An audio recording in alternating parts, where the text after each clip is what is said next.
ఈ దేశ నిర్మాణం చేసినటువంటి క్రైస్తవ సమాజం, ఈ దేశ నిర్మాణం చేసినటువంటి క్రైస్తవ సమాజం కలలుగన్నటువంటి రాజ్యం స్క్రీన్ మీద మీకు కనిపిస్తా ఉంది.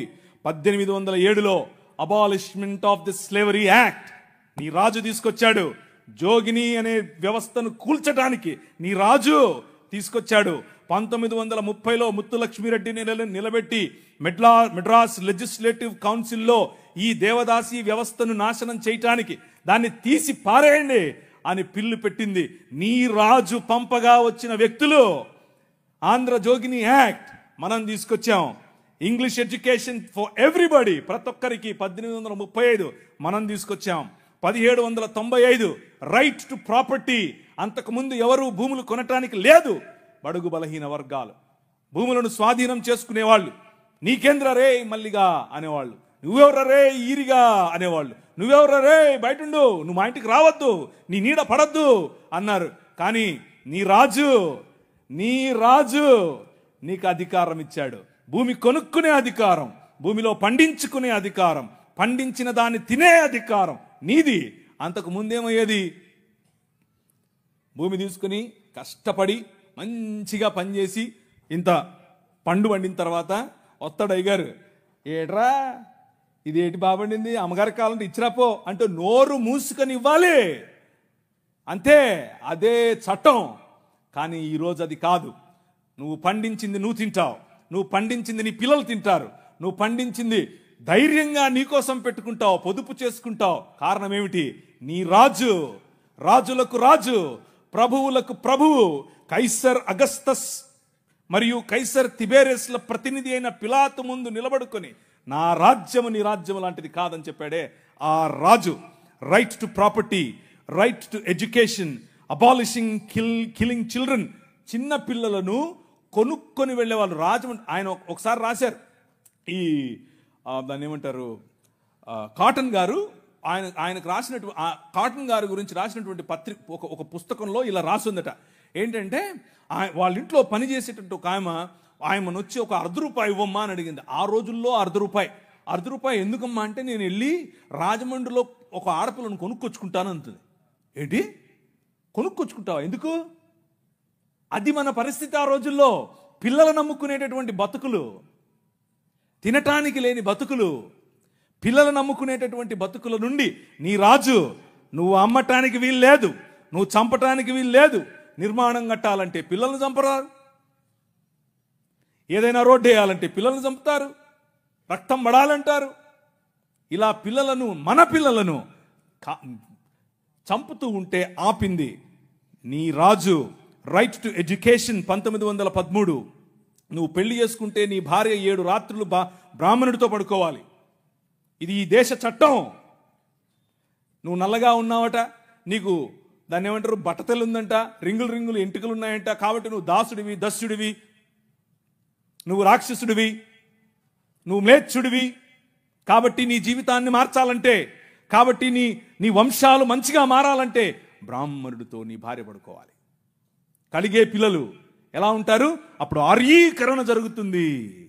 కృణ్వంతో విశ్వమార్యం అన్నారు. అంటే అర్థం ఏంటి? ఈ ప్రపంచం మొత్తాన్ని కూడా ఆర్యీకరణ చేయాలి అన్నది వారి రాజ్య కళ. The kingdom of Rama, but the kingdom of God, దేవుని రాజ్యం ఏమందో తెలుసా? ఎవరితో పడుకోవక్కర్లేదు. My blood is enough, I will cleanse you from all sin. ప్రతి పాపము నుండి యేసు రక్తము నిన్ను కడిగి పరిశుద్ధునిగా చేస్తుంది. ఎవరి దగ్గర పడుకోవక్కర్లేదు. మనం ఈ దేశానికి ఒక చట్టం ఇచ్చాం. ఏం చట్టం ఇచ్చాం? 1819లో. ఇదంతా నేను సుత్తి కొడుతున్నా అనుకున్నారా? చట్టం ఇది.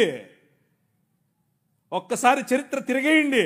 ఇదంతా నీ రాజు చేశాడు ఈ దేశానికి. నీ రాజు తీసుకొచ్చాడు. నల్లట్ట పుస్తకం మోసుకొచ్చినోళ్ళు కష్టపడి పిల్లులు వేసి, రిట్ పిటిషన్లు వేసి, నిలబడి కొట్లాడి నీకు ఇచ్చిన హక్కిది. That is the kingdom of God. No discrimination, right to sit, abolishing child marriages. ఇలా చెప్పుకుంటూ పోతే ఎన్ని చట్టాలు చేశాం మనం. రైలు మనది, పోస్ట్ ఆఫీస్ మనది, ఐఏఎస్ తెచ్చింది మనం, ఐపీఎస్ తెచ్చింది మనం. తెలుగు భాషను మ్లేచ్ఛ భాష అన్నారు. అరే ఏం భాష మాట్లాడుతున్నాడు మ్లేచ్ఛుడా అంటే తెలుగు భాషలో డిక్షనరీ, మొట్టమొదటి డిక్షనరీ మంది. మీ నాయన రాజు, ద కింగ్, మనమిచ్చాం. CP Brown, he was a missionary. ఆయన కలెక్టర్ మాత్రమే కాదు, మిషనరీ. తెలుగు భాష గద్య భాగంలో మొట్టమొదటి పేపర్ మనది. తెలుగు భాష గద్య భాగంలో మొట్టమొదటి పుస్తకం మనది. వీళ్ళకు వాళ్ళ సొంత రామాయణం, మహాభారతాలు కూడా ట్రాన్స్లేట్ చేసుకునే దిక్కు లేదు. అది చేసింది మనమే. నిజం చెప్తున్నాను, నేను అబద్ధం చెప్పట్లేదు. మొట్టమొదటి ట్రాన్స్లేషన్ చేసింది కూడా మనమే. వాళ్ళు అది కూడా చేయరు. ఎందుకంటే విద్య పంచకూడదు. వాళ్ళ రాజ్యంలో విద్య పంచకూడదు. మన రాజ్యం అందరికీ విద్య, ప్రతి ఒక్కరూ చదవాలి. ఎందుకు? ఇదిగో నల్లట్ట పుస్తకం కూడా చదవాలి. అర్థమవుతుందా? నల్లట్ట పుస్తకం చదివితే దిమాగ్ ఖరాబ్ అవుతుంది, దిమాగ్ ఫిరాయిస్తుంది, మనిషి వెంటనే మనిషి అవుతాడు. ఈ రాజ్యం మనుషుల కోసం రాజ్యం. ఆ రాజ్యం తలకాయలో నుంచి వచ్చిన వాళ్ళకి మాత్రమే రాజ్యం, భుజాల్లో నుంచి వచ్చిన వాళ్ళకే రాజ్యం. ఈ రాజ్యం అందరి రాజ్యం, అందరికీ సుభిక్షత, అందరికీ పట్టభద్రత్వం. అలెగ్జాండర్ డఫ్ అనే ఒక ఆయన, ఎంతమంది ఉన్నారు ఈ పేరు? ఒకరు, ఇద్దరు, ముగ్గురు, ఒకే ఒక 10-15 ఉన్నాయి. మిగిలిన వాళ్ళు ఒక చెంచా నీళ్లు తీసుకొని దూకండి. అలెగ్జాండర్ అంటే పొరపాటున మీరు ఆ గ్రీకు ఒక ఆయన వచ్చాడు గుర్రం వేసుకొని, ఆయన అనుకుంటారు, కాదు, ఈయన వేరే. అలెగ్జాండర్ డఫ్. ఈయన రవి అస్తమించని బ్రిటిష్ సామ్రాజ్యం పైన ఇన్ఫ్లుయెన్స్ తీసుకొచ్చాడు. ఏం ఇన్ఫ్లుయెన్స్ తెలుసా? నా పిల్లలు చదవాలి, మా భారతీయ పిల్లలు చదువుకోవాలి. వీళ్ళు అన్నారు, ఎందుకు, మాకు అవసరం లేదు, మీ పాశ్చాత్య విద్యతో మేమేం చేస్తాం, మేము మంత్రాలు చదువుతాం. ఆయన అన్నాడు, మంత్రాలకు చింతకాయలు నైరాల్తా హై. అలెగ్జాండర్ డఫ్, నో, చదవాలి, మన పిల్లలు చదవాలి, ఆంగ్ల భాషలో చదవాలి, ప్రతి భాషలో చదవాలి, తెలుగులో చదవాలి, తమిళంలో చదవాలి, బెంగాలీ కావాలి, పుస్తకాల తర్వాత పుస్తకాలు, పుస్తకాల తర్వాత. ఈ అలెగ్జాండర్ డఫ్ యొక్క ఇన్ఫ్లుయెన్స్ కారణం చేత ఈశ్వరచంద్ర విద్యాసాగర్, అలాగే రాజా రామ్మోహన్ రాయ్ ఇలాంటి వాళ్ళు నిలబడి, ఎస్, మా పిల్లలు చదవాలి, మా పిల్లలు కూడా చదవాలి, మంత్రాలకు మేమేం చేసుకోవాలి, అవసరం లేదు, ఎల్లమ్మకు పుల్లమ్మకు పోయి మీరే చదువుకోండి అని యూనివర్సిటీస్ ఒకే సంవత్సరంలో, అటువైపు మెడ్రాస్ యూనివర్సిటీ, ఇటువైపు బాంబే యూనివర్సిటీ, ఇటువైపు శ్రీరాంపూర్ యూనివర్సిటీగా ఈరోజు ఏదైతే ఉందో బైబిల్ కాలేజ్ అనుకుంటున్నారో, అది ఆ రోజు కల్కటా యూనివర్సిటీ. 3 యూనివర్సిటీలు స్థాపించటానికి వెనకుండి పనిచేసింది ఈ అలెగ్జాండర్ డఫ్. ఈయన ప్రభావం, ఈయన ఇన్ఫ్లుయెన్స్ కారణం చేత మెకాలే అనే ఒక వ్యక్తిని ఈ దేశానికి పంపించారు. పోయి చూసి రాపో బాబు, అసలు చదువు అవసరమా లేదా. ఆయన ఇచ్చినటువంటి నివేదిక, ఎస్, అందరూ చదవాలి.